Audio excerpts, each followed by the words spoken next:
Okay. All right. So in 10.2 and 10.1, we compared two proportions. And let's kind of quickly go back and what we talked about. When we're comparing two proportions, well, which computer program are we using? Is the what? What's it called? Two prop, what is it?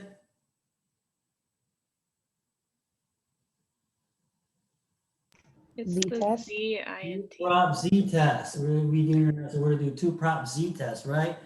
And we're gonna say P1 minus P2 is equal to 0 for the whole, and the ha, we're gonna say P1 minus P2 is not equal to 0 with an alpha at a certain level, right? If it's not stated as 0.5, 0.05, so 5%, those will be our state. Plan, what do we have to check? 10% large counts and random sample. Random sample and large counts, but we have to do this on both of them, right? Because there's a different N1 and N2, a different P1 and P2. So you have to do that for both of them, right? You have to do these for both of them, okay? All right, and then you would actually do the do. The do is just plugging into your calculator, right? Put it in your calculator, run the two prop Z tests, and then hopefully you will find that the p-value is what? Hopefully find that the p-value in comparison to the alpha is Less than? It's less than, right? Then we can do what? We can reject the ho and say that we have convincing evidence that the ha is right. Okay? Right. So this is what we did in 10.1 in a nutshell, right? So in 10.2, we're probably going to do the same thing, except now we're not using the two prop Z test anymore, right? And we're not using p's anymore, okay? We're using what? We're using mu1 minus mu2, right? We're using mu1 minus mu2 is equal to 0. Mu1 minus mu2 is not equal to 0, right? With an alpha level of whatever, right? So what do you think our conditions are going to be? Are they going to be the same for when we compare means? Think about what happened when we did the significance testing and the confidence intervals using means. We had to check these things, right? Are these the same or are they different? The large counts is different. Yes, everything's the same. Counts is different. Yeah, everything's the same except for the large counts, right? And the large counts, what are we looking for? Greater than 30. Greater than 30. You're looking Greater than 30. And if it's not greater than 30, what do we need to do? Do we just say we can't do it or what? See if it's a normal distribution. Yes, you have to look and see, so you're gonna do a dot plot or a stem and leaf plot, a histogram, something that shows that there is no outliers and that it is roughly symmetric, right? That's what we're looking for, okay? Again, we're gonna do this with the same thing and we're gonna do the p-value, okay? That's basically what we're gonna do. So let's look at page 647. Page 647, the sampling distribution of x1 bar minus x2 bar. Okay, that's the sample, right? The sample means, right? The sample means, okay? So we have x1 bar minus x2 bar is a normal, sampling distribution is normal if the population is, if both population distributions are normal. It is approximately normal if both sample sizes are greater than 30 and if one of the population is normal distributed, the other sample size is large. Okay? In other words, what does that mean? So should we look at, no, we don't have to look at that. So let's go ahead and look at, so did everyone understand what that said there? Sampling distribution of x1 bar minus x2 bar is normal if both population distributions are normal, right? If the large N1 and the large N2 are both normal, then x1 bar minus x2 bar is normal. It is approximately normal, which is kind of the same thing for us anyway, right? If both sample sizes are greater than 30, or if one population is normally distributed and the other sample size is large, okay? So in other words, if you have N1 and you have, N2 here, right? If these are both normal, then the sampling distribution, the difference in the sampling distribution, so the x1 bar minus x2 bar is going to be normally distributed, okay? If they are approximately normal, they are approximately normal if this one's normal and the other one's greater than 30, okay? That's what they're saying, right? Okay, all right. And the other one says, as the next one says, that the mean of the sampling distribution is U1 minus mu2, right here, right? The standard deviation, which used to be for our, our standard deviation for our p hat, p1 minus p2 was what? It was the square root of p1, 1 minus p1 over n1 plus p2, 1 minus p2 over n2, right? This is what it used to be. So for the means, we're not going to use this. We're going to use, for the means, we're going to use just the standard deviation of x1 over n1 plus x2 over n2. I mean, sigma of x2 bar over n2, okay? And that is notated there, down there, okay? Right there, so that is in the standard deviation right there. And we're good about that. So, okay. Let's go ahead and see. Actually, you know what? Yeah, let's go ahead and do the example there. Let's go ahead and do the example on page 648. Let's do the example on 648. So let's have Braden read that for us.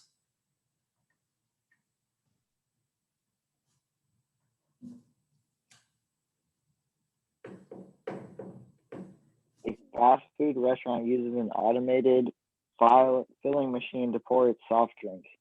The machine has different settings for small, medium, and large drink cups. According to the machine's manufacturer, when the large setting is chosen, the amount of liquid L dispensed by the machine follows a normal distribution with a mean 27 ounces and a standard deviation of 0.8 ounce. When the medium setting is chosen, the amount of liquid M dispensed follows a normal distribution with mean 17 ounces and standard deviation of half an ounce. To test the manufacturer's claim, the restaurant manager measures the amount of liquid in each of 20 cups filled using the large setting and 25 cups filled using the medium setting. Let X bar L minus X bar M be the difference in the sample mean amount of liquid under the two settings. Okay, thank you. All right.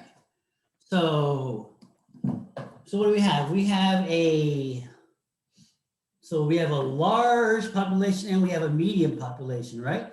We're taking a sample from each one, right? For the large, what was the sample size for the large?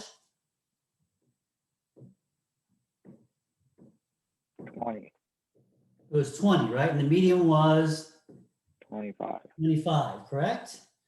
Okay, and we also found that the XL bar was what? Well, that's what over here, actually, the mu L was what? Mu L was 27. 27. Mu M was what? 17. 17. With a sigma L of what? 0.8? 8 and then 0.5. 5, right? So this is where we're at. Okay. A, what is the shape of the sampling distribution of that? So what is the shape of that? Okay. So these two are both normal distributions. We were told they were both normal distributions, right? So therefore, this guy is going to be a normal distribution, right? B, find the mean of the sampling distribution. So the mean of the sampling distribution is going to be nothing more than that. So it would be 27 minus 17, which would be 10. And then calculate and interpret the standard deviation. The standard deviation of this is going to be equal to the square root of, whoops, square root of this guy, the L.8 over N1, NL, which is 20, over 0.5 over 25. Correct? I think the sigmas are supposed to be squared. Squared, I'm sorry, squared, it's supposed to be squared. And if we do that, we get 0.205. Okay, so this means, so we have to interpret this. How do you interpret that? The difference in the cups, okay, is going to be distributed from, so the mean is going to be this, and at any given time, if you picked one, it is going to be this far away from the 10, okay? The difference in the sampling amount, mean amounts of liquids varies by about 0.2 ounces from the true difference mean of 10 ounces, right? Okay, exactly the same thing. Okay, so that's that. Now we're going to do the confidence interval, and then we are going to do the significance testing. So today we are only going to do the confidence intervals though, all right? So let's look at the confidence intervals. So how would you expect to do the confidence interval? What would the confidence interval be?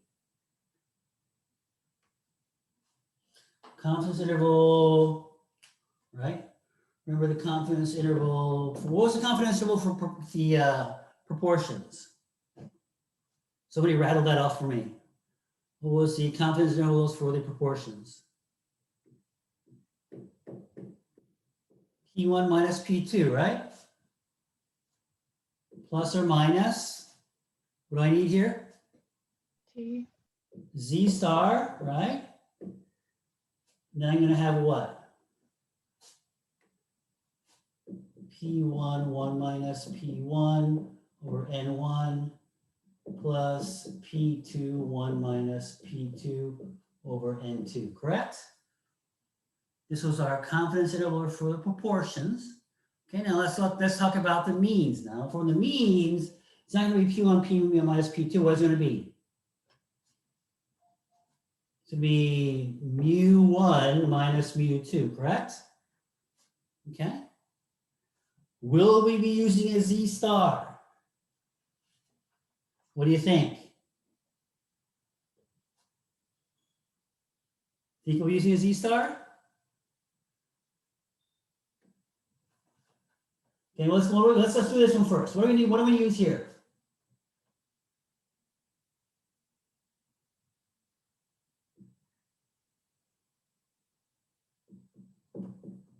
Over N1 plus over squared N2. Okay, we're not using the Z star here. We're going to use a T star, right? We're going to use a T. Okay, all right. So let's go ahead and go to page 649. Go to page 649. Let's look at the conditions first. The conditions are just as though they were before. Okay, it has to be a random sample, less than 10%. Then we have the large counts for each sample. Okay, for each sample, the corresponding distribution is normal, or the sample size is large, greater than 30. For each sample, if the population is not known whether it's normal or not, and it is less than 30, then we have to do the dot plots, right? We have to do the dot plots. We already talked about that. Okay, so the conditions are the same conditions that we had before, all right? And if you flip the page, go to page 651, it shows you what to do there, okay? Now, the only question we haven't talked about is how do we do the T star, okay? So, remember when we did the T distribution, we had to look at what? What was the thing that we did? What determined what our T star was?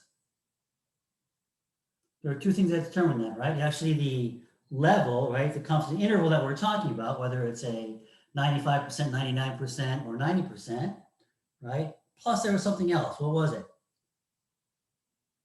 What was that other thing, that thing that's particular to a T distribution? Degrees of freedom. Degrees of freedom, right? So we have to talk about degrees of freedom, right? And the problem here is that we have two different sizes. We have N1 and N2, right? So we have a choice to use, we have to figure out which degree of freedom that we're going to use, okay?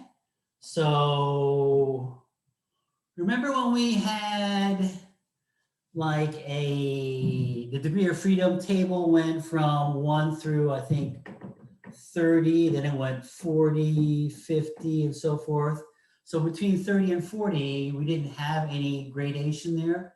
So if we had 35, what did we use? Did we use 30 or did we use 40?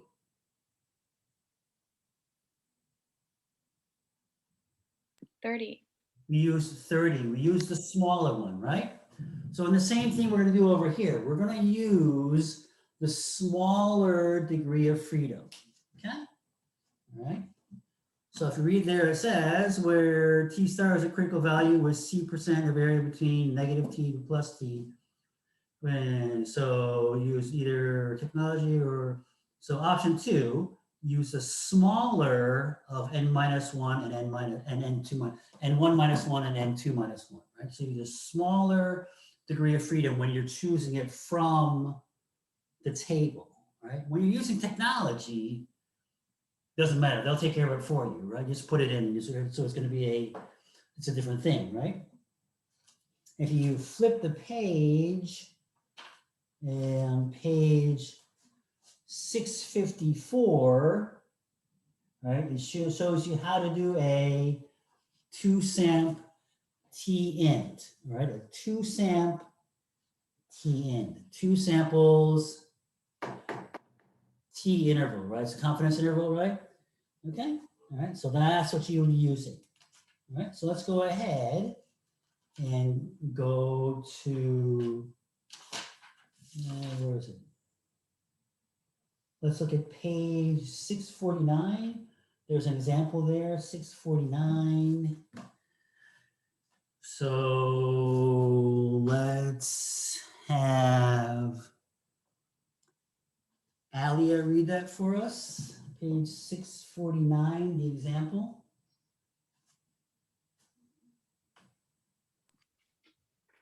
A college student wants to compare the cost of 1- and 2-bedroom apartments near campus. She collects the following data on monthly rents in dollars for a random sample of 10 apartments of each type.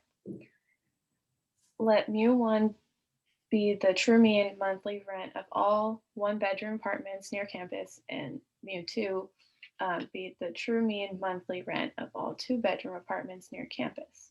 Check if the conditions for calculating the confidence interval for mu1 minus mu2 are met.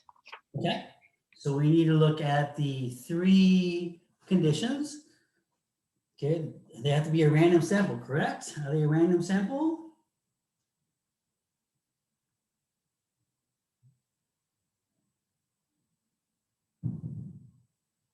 Does it say?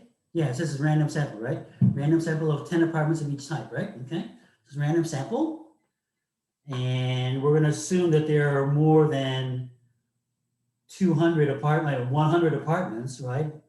In that campus or on the campus. And we're gonna say that they are, so it would be the less than 10% will be satisfied. And then we have to look at the large count. Does it satisfy the large count? What do we have to do? We have to see if it's a normal distribution, Yes, right? we have to do a dot plot of both of them, right? Because both of them are less than 30, right? Okay, flip the page. If you flip the page on 650, gives you the dot plot there. And it doesn't seem to be any outliers there, right? So it says that sample sizes are small, but the dot plots don't show any outliers or strong skewness. So we're just gonna go with it and say that it's all good. Okay, so now let's flip the page and go to page 652 and see if we can do that example. Okay, so let's go to page 652 and see if we can do that example. So let's have Lauren read that for us. The Wade Tract Preserve in Georgia is an old growth forest of longleaf pines that has survived in a relatively undisturbed state for hundreds of years. One question of interest to foresters to study the area is, how do the sizes of longleaf pine trees in the northern and southern halves of the forest compare? To find out, researchers took random samples of 30 trees from each half and measured the diameter of breast height, DBH, in centimeters. Here are summary statistics and comparative box plots of the data. All right, thanks. Appreciate it. Okay, so A, based on the graph and numerical summaries, write a few sentences comparing the sizes of longleaf pine trees in the two halves of the forest. Okay, so if you look at the, so it looks like they did a box and whisker for us on the right hand side. What can you say? The median between the south and the north are different, right? The median for the south is about 37, 38, whereas the median in the north is what? About 15? Is it about 15 or so? Okay. Also, the north is what? Is it normally, is it symmetric or is it skewed to one side? It's skewed to the right. Skewed to the right. What about the south? Skewed to the left. Looks like it's skewed to the left. Okay, good. Any outliers? Doesn't look like it. Right? Doesn't look like there's any big outliers there. Okay, we talked about the center. We talked about, and the variability. So if we look at the variability, what can we say? We are comparing what? When we're talking about variabilities, we're going to go ahead and compare the IQR. Is that right? So the IQR for the north seems to be larger than the south. Okay. B, conduct and interpret a 90% confidence interval for the difference in the mean DBH, blah, blah, blah, blah, blah. So if we were doing it by hand, let's go ahead and see, let's see if we do it by hand, we're going to do the state. So we're going to do what? It's a 2-samp T interval. Okay. And we're looking at, so we're going to do a what percent confidence interval? 90% confidence interval, right? 90% confidence interval. Okay. So plan, what do we have to check? We have to check random sample. Was it a random sample? I'll say it's a random sample. And then, yes, there are many, many more trees than the 300, right? So N1.1 is less than large N1, and 0.1 N2 is less than large N2. And now let's look at the large counts. What can we say with the large counts? Are we good on the large counts?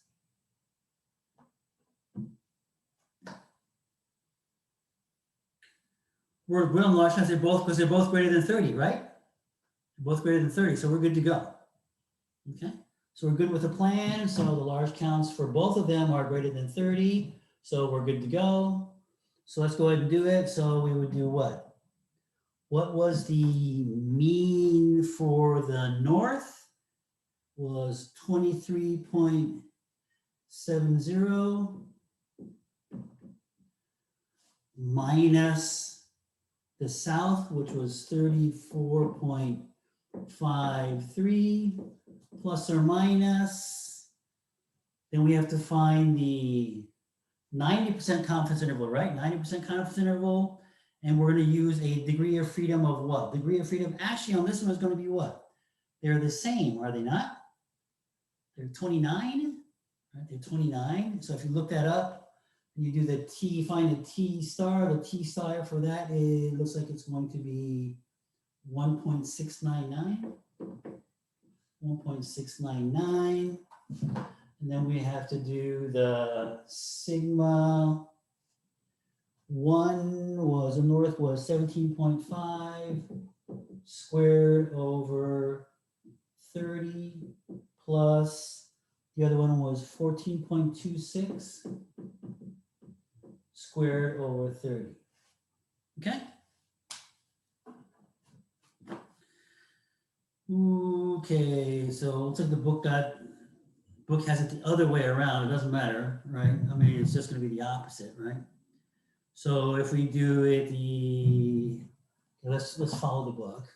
The book has it doing the other way around, so we'll do the other way around. 34.53 minus the 23.70. Okay. So if we do that, you're going to get 10.83 plus or minus 7.00, which is going to be 3.83 to 17.83. So that would be the confidence interval. And how do we conclude? We are what? We are 90% confident that the interval between 3.83 and 17.83 captures the true difference in the means of the north side and the south side. Okay, so that'll be it. Okay, so that's good. So let's go ahead and see if we can actually do this example. Open up your calculators and see if you can recreate this confidence interval, doing a 2-samp T interval. Okay, and if you were able to do it, give me a thumbs up so I know that you were able to do it.